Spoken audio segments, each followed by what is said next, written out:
Hello, I'm Millie and welcome to the Sabre Collection. And I may look a bit tired. I am very tired.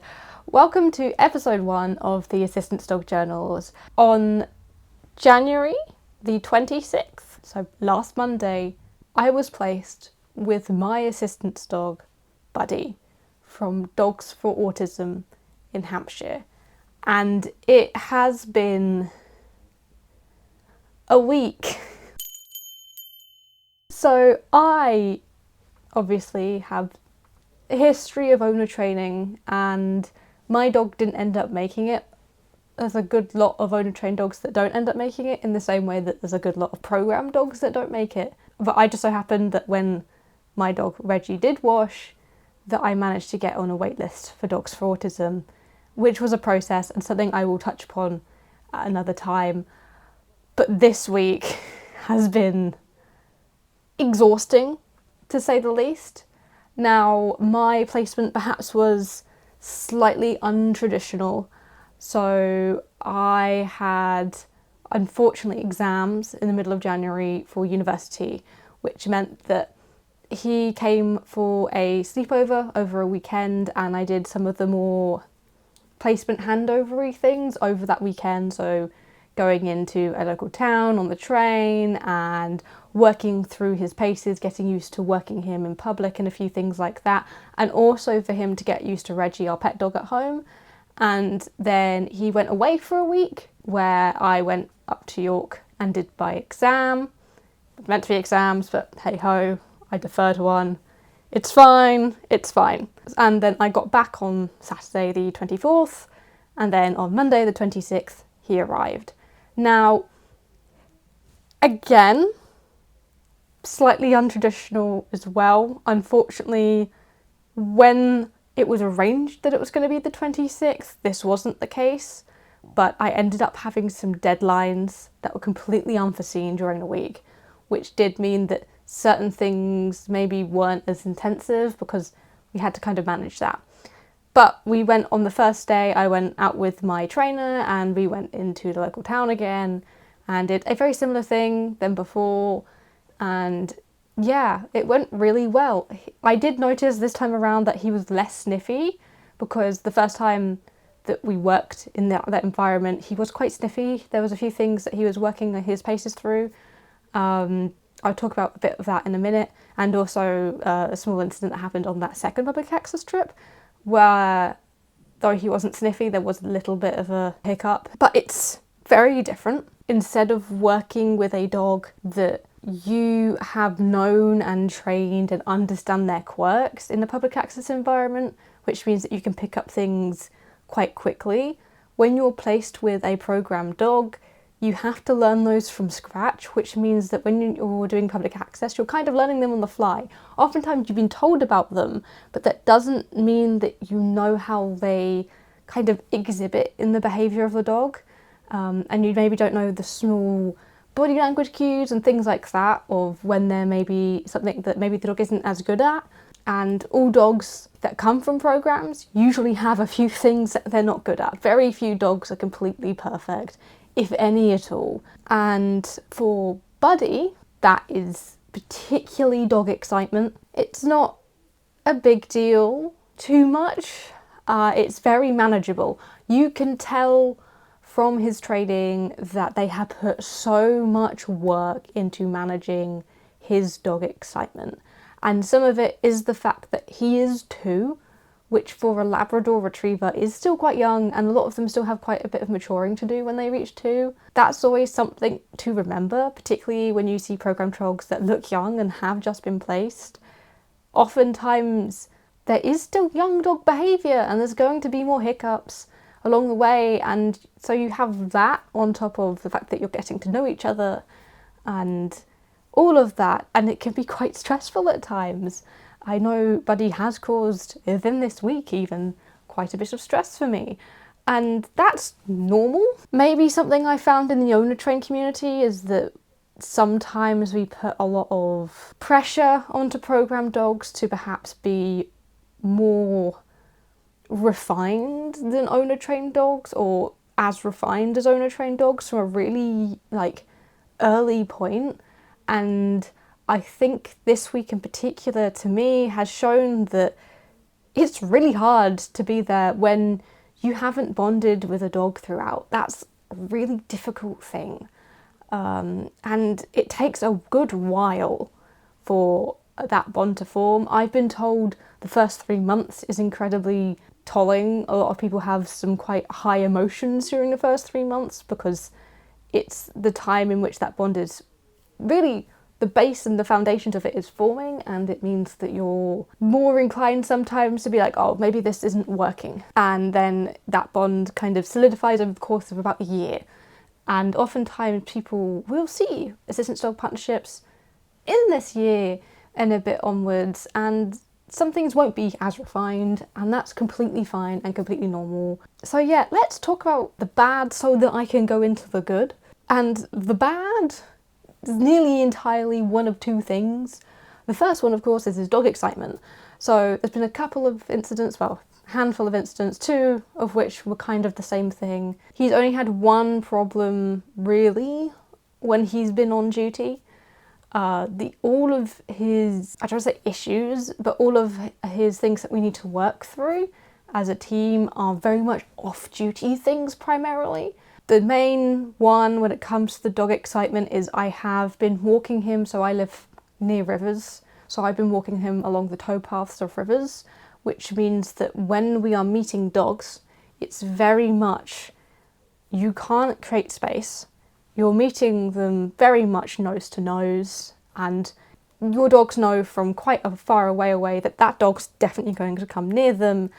And Buddy recognised this, and when he was being walked on his flat collar, which is how he has been trained to walk, and he walks incredibly nicely on it, by the way, he completely yanked me towards this excited dog and kind of did my shoulders in slightly. I'm not a very strong individual, so that isn't entirely surprising. I get damaged slightly by wearing a backpack, so that isn't as concerning as perhaps it sounds. But yeah, that was quite something. There was the only other incident like this was at night, was with an off-lead collie again. In both incidents, it was the first dog we'd seen on a walk, and this time, to be completely honest, fair to him, it was pitch black and he couldn't really see very, very well either.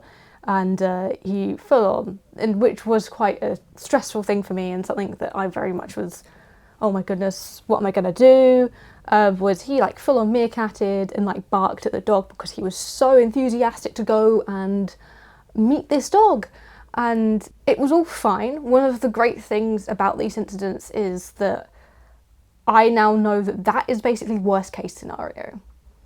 And I know he doesn't display any of this kind of behaviour when he is working. Like, I'll talk about the absolute worst case scenario for that because I've also experienced that, very fortunately.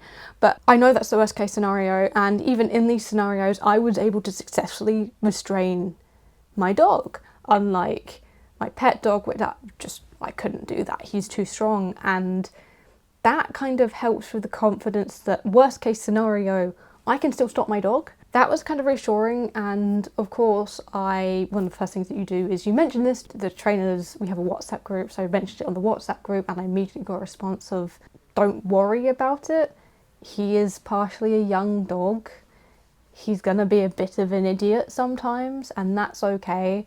Yeah, you can still tell that he's been worked with this so much. So the collie incident happened on Wednesday.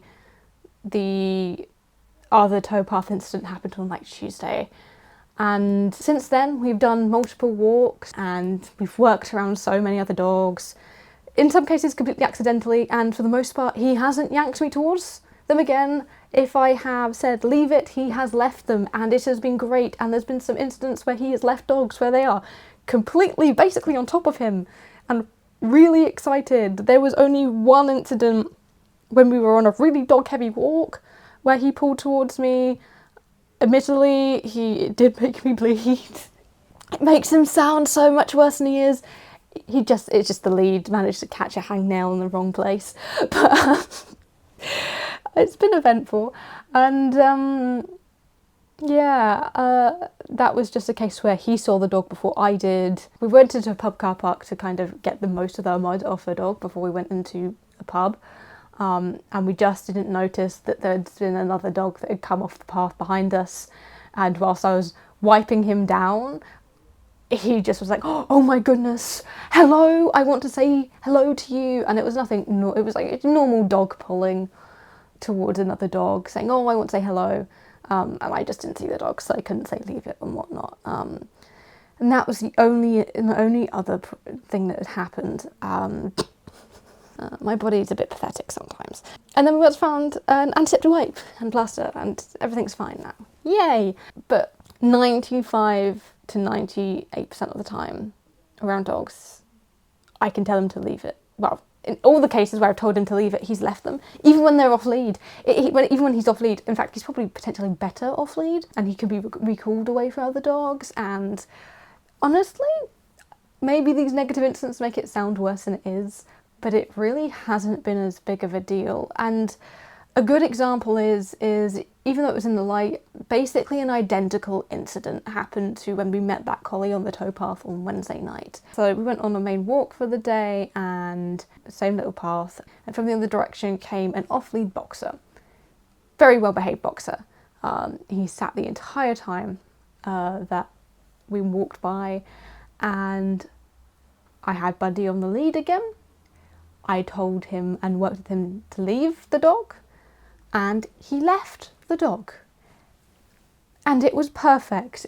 When these things crop up, particularly early on, it's so important to not completely shy away and be scared of some things that your dog needs to work through, because working through them with your dog is such an important bonding exercise. I cannot begin to say, like, the bonding that you get from training through these things really does help. And it's been generally quite good. So I was going to say there's been a dog excitement issue once in public access, and that was on the Monday. So that was the first day we had him. And that was actually out with my trainer. And he did something that his trainer and my trainer for placement had never seen before, which was bark at a dog. One bark, by the way. One's not an aggressive bark or anything like that. One of those kind of more excited barks a couple times at this French bulldog. When we were in a cafe kind of thing. That's part of like a cinema. It's weird. I don't know how to describe it otherwise, but she'd never seen that behaviour before. We rang his trainer. His trainer said that she'd never seen that behaviour before, but she also wasn't surprised that the fact that it happened with a French bulldog, because apparently French bulldogs look quite odd to other dogs. Their body language makes them look a bit antsy, and other dogs often don't really like that. Obviously not an excuse, but we did then work through that, and he passed, and he looked and automatically refocused, which is what he's trained to do. When he sees a dog, he's meant to look at you when he's on duty, and he does. And we managed to do that again with that French bulldog, and he settled fine. He then ignored the bulldog as well, and we suspect it's just one of those things where he'd already been a bit wound up from earlier in the day when he'd first met Reggie, and obviously it's still quite a new environment to him, even though he'd been there once before, and all of these things. He's working with someone who's still quite new to him, and hiccups happen, and that was just a small hiccup, and chances are that behaviour will never crop up ever again. The only other small hiccup that I've had with him has been to do with just general settling in. Particularly at night. If he's not around someone, it's not necessarily person specific for him, he just likes to be around someone. So he had quite a bit of issues with settling downstairs to sleep, and I ended up sleeping on the sofa for a few nights until we just basically convinced my mum, because dogs aren't usually allowed upstairs, but we eventually convinced my mum to say that Buddy is allowed up here on a lead to sleep, and it has worked really well. And I have been managing to actually get over 7 hours of uninterrupted sleep, which has been doing me quite well compared to sleeping on the sofa for half the night or an entire night, which I did do on multiple occasions, and in some cases just before like a presentation for uni. But yeah, besides those very small hiccups, and that also complete normal behaviour to a certain extent for a lot of dogs when they're settling in. When Reggie was settling in, similar kind of thing happened. Yeah, Buddy no longer, because he sleeps next to my bed as well, he no longer wakes up at 6:30 in the morning, which is when we've been told that he naturally originally woke up for, but now he doesn't. Now I can sleep till 8 and he's fine. It's great. Honestly, I'm so happy. Yeah, delightful. What else am I going to talk about? Public access. Yeah, that's probably something you want to hear about. So public access wise, so we did that trip on Monday around town. That was really good. We did a lot of kind of general public access behaviours in the flat and a bit of off-lead running around bit as a break in like a park nearby. I also did one at a garden centre nearby. That was kind of interesting because that is a dog-friendly garden centre, and it was good to do kind of leave it work. Ironically, it was after us going, yeah, maybe we should, whilst we're working through some of this dog excitement, avoid dog dense areas, which actually is incredibly hard in my local area because we are just so dog dense. It's unbelievable. And I did just end up for the rest of the week going into dog dense areas completely unintentionally. But anyway, so we did the public access around the garden centre. He settled whilst we had lunch with my grandma and my mum. That was great, and we worked around the garden centre really well. The only slight hiccup there was the fact that when we were going to go to the outside area through the automatic doors, there was a couple people speaking, and we didn't notice that there was a young Labrador, probably between like 18 months and 2 years old, on the other side of them. And that lab pulled towards Buddy slightly did, but I managed to redirect that behaviour, and that was really good for him, and me kind of trusting him around other dogs that are really excited and the type of dog that he likes to engage with in play, and working through that in a real life scenario was really cool. I'm gonna be honest, I felt kind of happy after that. I did also notice that, so then we went into a pet section. One of the things that I found out when I was working with Reggie is the fact that pet sections are actually some of the hardest places that you can take dogs. Sainsbury's, for a lot of dogs, is going to be easier than pets at home. So that's to keep in mind. And I went into I still need a treat bag. So I went to look for one of those. They didn't have any, but I did manage to get some more coffee wood because he loves sticks. He adores sticks. But yeah, so that went well. And then we did a small bit of public access on Sunday, just into a local village club. That was very quick. That went okay as well. And then today we did a small bit of public access in an Iceland and an Aldi, and that also went very well. That was a very low-key environment, the Iceland at least. A lot of navigating because they were restocking, and there was like trolleys and stuff everywhere full of like things that were restocking, and there was boxes everywhere, and it was quite hard. And Aldi was full to the brim because school had just been let out, so it was full of small children and their parents, and that was fun. But it was a good environment to work through, and we weren't there for long. So that was good, a good little bit of public access. And since then, his walks all gone okay.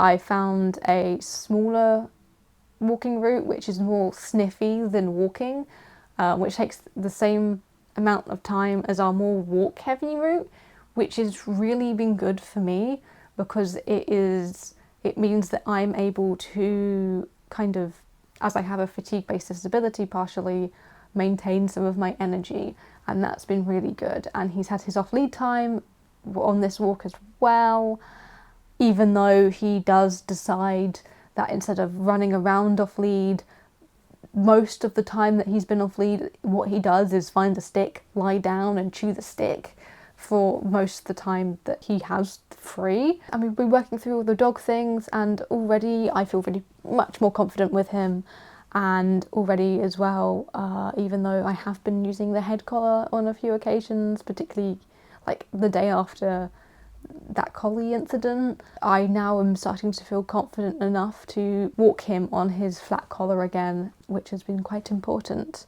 I think the only other thing I want to touch upon is what it's been like with Reggie. They were very excited over the weekend that they had the sleepover, and then of course Buddy went away, and I think that worked really well for us as it allowed both of them to decompress away from each other in their more normal environments. And now that Buddy's returned, things are a lot chiller than before, and actually they settled in quite nicely together. Buddy is very much like a younger brother, but Reggie's getting slightly jealous here and there of maybe sometimes the fuss that Buddy gets, but he's generally doing really well.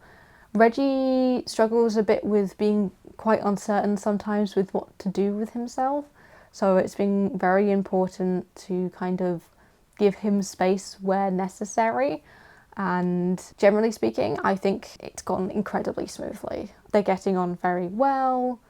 We are obviously making sure we're giving enough attention to Reggie as well, and it's very much acted out like my parents work with Reggie whilst I work with Buddy, which means that even though we may not be giving fuss to the other dog, they are still getting fussed over by someone. So yeah, that's been my first week. I'm exhausted still from all of the walking. I'll probably touch upon this again at some point, but it's been quite interesting getting used to having less time to myself, which isn't necessarily a bad thing, but it does make me miss the freedom of having more time a bit. But I now also have this freedom of being able to go places, which is something I'll probably touch upon next week. Not this week, but next week. Anyway, I'm getting tired now, and so I'm going to see you next week. When hopefully everything is going okay. Yeah, everything's going to go fine. It's been fun. If you have any questions that you'd like me to answer about what it's been like having a program dog, particularly if you're an owner trainer and you haven't experienced it before, please do let me know, because I'd love to answer some of your questions, because it is very different from owner training. That's all from me. Wait, what's the word? I haven't done my radio show in so long. It's so sad. I'll have that back soon too. Brilliant. Anyway, I will bid you adieu. Till next time, folks. Bye-bye.